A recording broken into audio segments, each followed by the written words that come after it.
Okay, let us start from a derivation first. A sequence of intermediary strings generated to expand this start symbol of the grammar to a desired string of terminals only is called a derivation. So, each step of derivation modifies an intermediary string to a new one by replacing a substring of it that matches with the left hand side of a production of some production rule by the string on the right hand side of the production rule. So the derivation can be also be represented in the form of a tree, that is called parse tree, or also called derivation tree. Okay, so for example, the derivation of this string of terminals, okay, can be represented as a parse tree shown in the following figure. So the E is the starting symbol of the grammar. So E is replaced with E, A, E, because there is a production from capital E. Capital E is a non-terminal. So from E there is a production from E to E, A, E. Okay. So that is why E is replaced with E, A, E. Okay. Then again there is a production from E to 2. Okay. That means E arrow 2. So E is replaced with, that means E 2 has been derived from E. Okay. So similarly there is a production from A to star. Similarly there is a production from capital E to bracket, capital E, right bracket. Okay. So these are all terminals. So 2 star, left bracket, right bracket, these are terminals, and capital letter symbols are non-terminals or the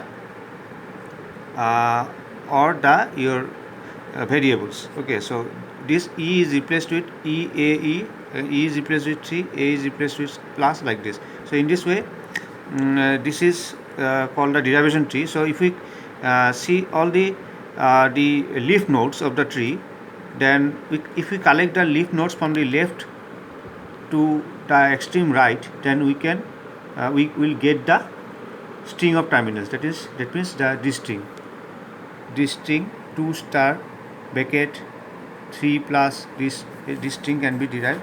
You can see 2 star 3 2 star left bracket, then again collect the next leaf node 3, then plus, then 5, then star, then 4, then bracket. Okay, so only the leaf nodes are collected. We are not connecting E after left bracket because E is a intermediary node, not the leaf node. Okay, so that is why from left bracket we are directly coming to the 3. Okay, so in this way this is derivation tree, and we have get the string. So now there are two types of derivations: leftmost derivation and rightmost derivation. The derivation in which the leftmost non-terminal is always replaced at each step is called a leftmost derivation. Similarly, the derivation in which the rightmost non-terminal is replaced at each step is called a rightmost derivation. In the leftmost derivation, the intermediate strings are called left sentential forms. It consists of a sequence of grammar symbols, both terminals and non-terminals.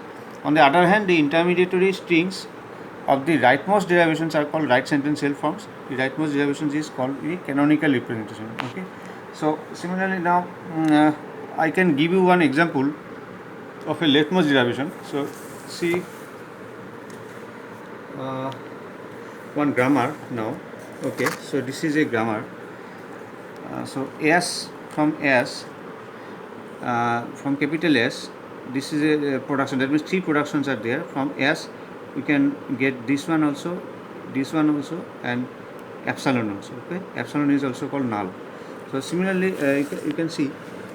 So this is here from S we are S is from S we can get A, S, B, S. So I can write here L means leftmost derivation. Okay. So similarly, now this, what is the leftmost non-terminal of this string? This S is the leftmost non-terminal. in the whole string. So now s should be replaced with some string. So s is replaced with epsilon, as there is a rule that s can be replaced with epsilon. That is why I have replaced s with epsilon. Okay, similarly now what is the leftmost non-terminal in this string? Leftmost. From right side you have to check. So from right side if you check, then s is a non-terminal. There are no other non-terminals in this string. So this is the leftmost non-terminal. Okay, so now this s is replaced with as, bs. So now in this string, what is the leftmost non-terminal? Right side you check, this is a non-terminal. Okay, if we still further go, then this b is not a non-terminal, this is a terminal, and again we get another non-terminal, capital S. Is there any other non-terminal? No, there are no other non-terminals in this string. So this s is the leftmost non-terminal in the whole string. So now this s will be replaced with epsilon. Okay, now in this string there is only one non-terminal. So this is the only leftmost derivation in the leftmost non-terminal in the string. So now s is replaced with null epsilon. So in this way, now these epsilons are meaningless, null string. So these are removed. So AB, AB, AB, AB. Okay, so this is similarly this is another leftmost derivation. We will come to that.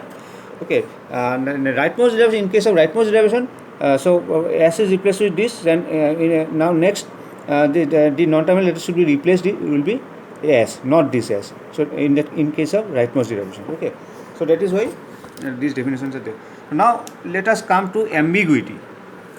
Ambiguity in grammars. So, okay, ambiguity. So ambiguity means a grammar is said to be ambiguous, or a grammar is said to be ambiguous grammar if there exists more than one parse tree for the same sentence. An ambiguous grammar can have more than one leftmost and rightmost derivations. Okay, for example, consider the grammar this, as I have shown you. For the string ABAB, we have two different parse trees as shown in the figure 3.3. So you can see there are two derivation trees. Okay, so these two derivation trees can be drawn by two leftmost derivations. So you can see there is another leftmost derivation I have calculated, I have found. So if you draw the parse tree for this derivation, then you will get this parse tree. Similarly, for the first derivation tree, this leftmost derivation will work. So here this is also leftmost derivation. I am writing L here. So at I am writing L here. I am writing L here. Okay, L means leftmost non-terminal is replaced at each step, at every step. Okay, so now you can see here a classical example of ambiguous grammar is if then else construct of many programming languages. So most of the languages have both if then and if then else versions of the statement. So the grammar rules for it are shown as follows. Okay, so you can see that let us consider one code segment here. So this is actually the grammar. So statement is a non-terminal. So if is a terminal, condition is a non-terminal, then is a terminal, statement is a non-terminal, else is a terminal, and statement is a non-terminal. Okay, so there are two versions. That means statement, a C statement can be replaced with this this also, or you can replace statement with this also. Okay, so now let us see one example, a language statement or code segment. So if the condition, then if condition, then statement, else statement. Okay, so you can see that this rule is being maintained to construct a code segment. So you can see if condition is A greater than B, then statement is again if condition. So now this statement is replaced with this whole thing. So now this statement is replaced with if condition then statement. So you can see if condition then statement. So statement is replaced with if condition then statement, okay, else statement, okay, or you can also replace statement with again whole thing, okay. So that means if condition then statement, else statement. So this is the thing, okay. Not a second one. I have this whole first first thing is again repeated in this statement, okay. So now we have two different parse trees as shown in the figure this the A and B, okay. So 3.4 A and B. The first figure shows this situation in which the else is taken with the outer if statement. So now you can see this else is taken with the outer if, okay. So it is inner if, this is outer if. So this else is matching with this if, okay. Okay, so but is taken the outer if statement. If in the second case the else statement is taken with the inner if, you can see that this else statement is taken with inner if. That means this else statement is matching with this if, okay. So so this is the inner if, this is the outer if. So thus the outer one is an if then statement only, while the inner one is if then else statement, okay. So inner one. So most, you can see most of the programming languages accept second one as the correct syntax, that is else is associated with the innermost if, okay. So so this is considered as a the correct syntax. So now this is your ambiguity, okay. So there are two versions of the same statement. So you can see if a greater than b, then if c greater than d, then x equal to y, else x equal to z. So here also you can get the same string. If a greater than b, then if c greater than d, then x equal to y, else x equal to z. So this same string, that means this same string is represented with two parse trees, okay. So that is why it is ambiguous. That is why it is grammar we have written is a ambiguous grammar. So how we will remove the ambiguity? Because ambiguous grammar gives us many problems during parser generations or generating a parser, okay. So we'll see in later videos. So you can see the eliminating ambiguity can be eliminated. Ambiguities may be eliminated by rewriting the grammar rules. For example, if then else grammar rule may be rewritten as follows. So statement, match statement, unmatched statement. Again, match statement is again written as if condition, then match statement, then else match statement, then other statement, or match statement can also be replaced with other statement. And unmatched statement is written as if condition, then statement, or you can also replace unmatched statement with if condition, then match statement, else unmatched statement, okay. So now we will see that if we generate that string, that means the code segment is nothing but the string, okay.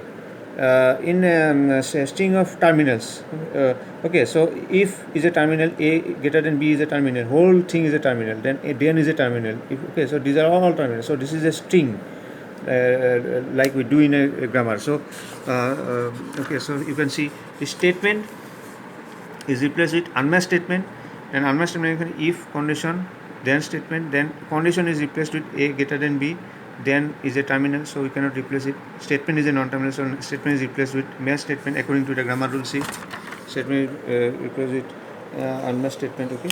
So statement is replaced with okay, so statement is replaced with match statement here. Statement is replaced with match statement here. So this statement is replaced with match statement. Again, match statement is replaced with if condition, then match statement, else match statement. Again, condition is replaced with c greater than d. Match statement is replaced with x equal to y, okay. So you can see match statement replace with other statement. So this is other statement, actually the conditions we are talking about. So unmatched statement you can also you can replace with any condition. So unmatched statement, okay, the match statement is, okay, so here also match statement is replaced with x equal to y. Match statement is replaced with x equal to y. So match statement is other statement. Other statement is actually any condition. So here actually you can write it match statement and other statement, then x equal to y. Match statement, other statement, then x equal to z. Okay. So here other statement, you can see it here, other statement represents all other statements apart from if. Apart from if, the only parse tree possible now is shown in the figure this here. So you cannot now generate more than one parse tree for the same string, okay, using this grammar. So in this way the ambiguity is removed. Another technique to resolve ambiguity may be to modify the language a bit. Many languages require that an if should have a matching and if. Thus the grammar is modified as, so if condition then statement, okay, else statement and if. You can say that this if is ended with a keyword called end if, okay, keyword end if. So here if is ended with a end if statement, okay. So here if is ended with a end if statement. Here due to the presence of a end if, the ambiguity is not there and only a single parse tree is possible. Okay, thank you.